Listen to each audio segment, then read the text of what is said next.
मस्जिद पर हमला किया गया और वहाँ पे जो नुकसान हुआ है, सिविलियन शहादतें हुई हैं, उस पर हम अभी बात करेंगे। शाहिद अफरीदी साहब ने हमें ज्वाइन किया कराची से। शाहिद साहब अस्सलाम वालेकुम। जी अस्सलाम वालेकुम। वालेकुम अस्सलाम। वालेकुम अस्सलाम।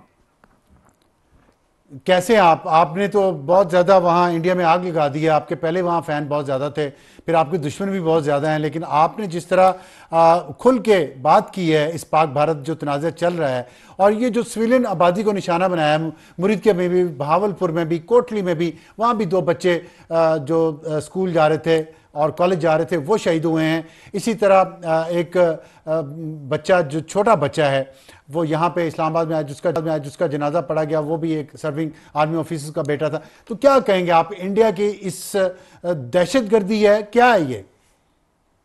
सर आप दोनों हजरात, आप लोगों को मैं बहुत ज़्यादा शौक से सुनता भी हूँ और आप लोगों की जो नज़र है वो मेरी नज़र कोशिश करूंगा मिलाने की। देखिए, एक बहुत सिंपल सी बात है कि हमारा दीन, हमारा मुल्क अमन अमन का पैगाम है। हमारा दीन भी अमन है, हमारा मुल्क भी हमेशा हॉस्पिटैलिटी में सबसे दुनिया भर में पहचाना जाता है।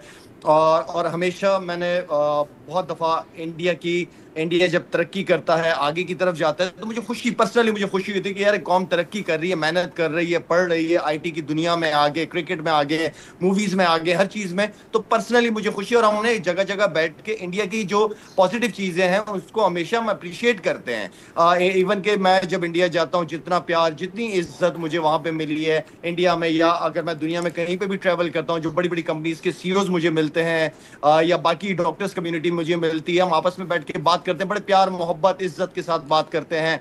और जब भी मैंने उनसे पाकिस्तान इंडिया के हवाले से बात हुई है, आप यकीन करें मैंने किसी के मुंह से ना इस बंदे ये मोदी की तारीफ नहीं सुनी।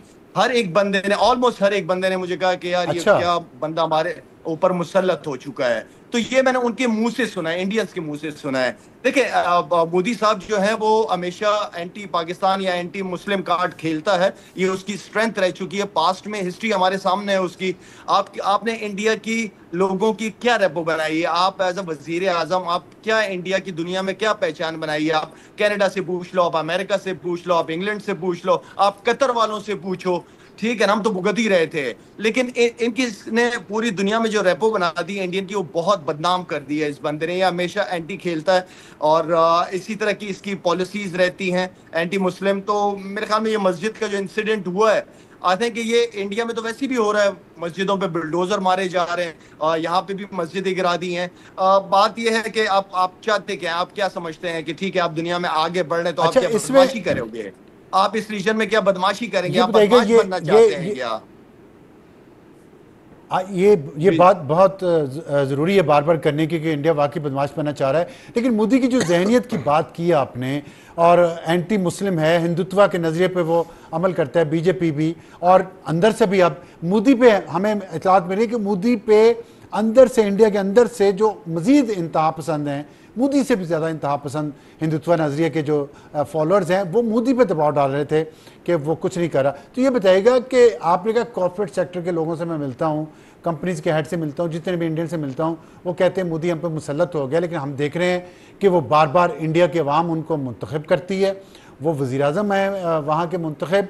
तो ये, और पैसे वाले सारे लोग, और जो बॉलीवुड इंडस्ट्री के जितने भी एक्टर्स और एक्ट्रेसेस और एक्टर्स हैं वो, और जो क्रिकेट टीम के भी खिलाड़ी हैं और दूसरे जो आइकॉन्स हैं, वो सारे मोदी को सपोर्ट करते हैं और खुलेआम भी जाके मिलते भी हैं, उनको पंप अप भी करते हैं। तो कैसे हम सिर्फ मोदी, नरेंद्र मोदी पे सिर्फ क्यों हम जिम्मेदारी डाल सकते हैं? वहाँ का मीडिया देख लें, वहाँ के सर मीडिया के जो ओनर्स हैं वो देख लें, वहाँ के एंकर्स देख लें, वो सब एक ही जुबान बोल रहे हैं। ये कैसे? सर बात यह है कि कुछ आज मैं क्रिकेटर्स का नाम नहीं लूंगा क्योंकि मुझे पता है उनसे मेरी दोबारा भी मुलाकात होनी है।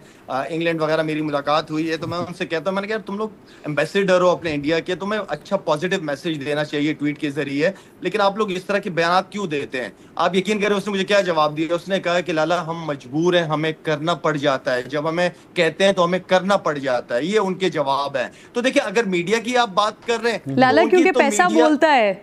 बिल्कुल बिल्कुल किरण, बिल्कुल सही कहा आपने। बात यह है कि उनका मीडिया और उनके बॉलीवुड में तो आपको फर्क नजर ही नहीं आएगा। अब आप हम उनसे सबूत मांग रहे हैं, दुनिया सबूत मांग रही है। आप यकीन करें कि मेरी ये बात नोट कर लीजिएगा, कुछ दिनों बाद वो बॉलीवुड की एक फिल्म बनेगी इसी के ऊपर, और उसमें पाकिस्तान के खिलाफ सबूत दिखा रहे होंगे फिल्मों में। तो ये इनके काम है, ये इनके काम है। दुनिया सबूत मांग रही है यार, हमने आपको सबूत दिए हैं। एक को रखा हुआ है, दूसरे को चाय पिला के भिजवा दिया, लेकिन इस बार हमने किसी को चाय नहीं पिलाई, ठीक है ना? तो आप सबूत हो यार, पढ़ी लिखी कौम, अपने आप को पढ़ा लिखा कहते हो यार। मुल्क आपस में, पड़ोसी मुल्क आपस में एक साथ एक दूसरे को सपोर्ट करते हैं, आगे बढ़ने की बात करते हैं। ये जब से मोदी आया हुआ है ना, इसने बहुत सारे काम खराब किए। इवन कि आपकी क्रिकेट देख लें, खेलना पसंद नहीं करते। देखिए अगर अब मैं बात करूं पास की 2 डिकेट्स की, तो मोहतरमा बेनजीर भुट्टो थी, उसके बाद आसिफ जरदारी था, उसके बाद आपके नवाज शरीफ साहब, उसके बाद कमर बाजवा, उसके बाद आपके इवन के राहिल शरीफ साहब का टाइम देख लें, इमरान खान साहब का टाइम देख लें। मैंने किसी के मुंह से ये बात नहीं सुनी कि इनको घर में घुस के मारेंगे।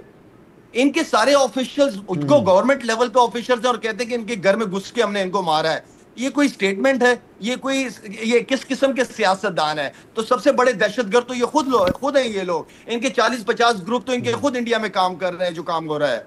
किरण, ये बताइए, घर में घुस के मारने की बात इंडियंस कर रहे हैं बार बार, और लेकिन हमने देखा कि घर में घुस के तो हमने भी मारा है, और हम कह नहीं रहे।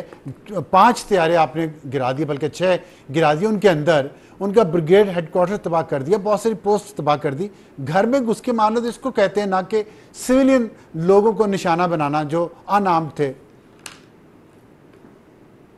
सर, फौजी कार्रवाई इसी को ही कहते हैं सर। जब चेक पोस्टें तबाह कर दी जाएं, दुश्मन को पीछे हटने पर मजबूर कर दिया जाए, 50-50 फौजी आपके छावनियां छोड़ कर भाग जाएं, आपके तैयारे गिरा दिए जाएं, तो इसी को ही कहते हैं रिटेलिएट करना। ये जो कल रात को हुआ है वो वाकईतन बुज़दिलाना कार्रवाई ही थी, बुज़दिलाना हरकत ही थी कि आप सिविलियंस के ऊपर अटैक कर दें, आप हमारी खाली मसाजिद के ऊपर अटैक कर दें, आप ऐसी जगहों पर अटैक कर दें कि जहाँ पर निहत्ते लोग मौजूद हों, जहाँ पर मासूम बच्चे मौजूद हों। जो अभी लाला बात कर रहे हैं ना, अफसार साहब जो बॉलीवुड की बात कर रहे हैं या उनके मीडिया की बात कर रहे हैं, तो अभी कुछ दिनों पहले जब से ये सारा मामला चल रहा है तो हम कुछ रिसर्च निकाल रहे थे और हम चीज़ें देख रहे थे, तो हमें उस वक्त पता चला कि अभी आप पिछले अगर 10-15 सालों में इंडिया का डाटा उठाकर देखें, और अगर स्पेसिफिकली मैं सिर्फ बॉलीवुड की बात करती हूँ, तो वहाँ पर साल की 12 से 15 मूवीज़ जो हैं वो बन रही होती हैं पाकिस्तान मुखालिफ, मुस्लिम मुखालिफ, और जो उनके OTT प्लेटफॉर्म्स हैं उसकी तो तादाद अलग है। और ये जो मूवीज़ बन रही होती हैं ये रॉ फंडेड होती हैं,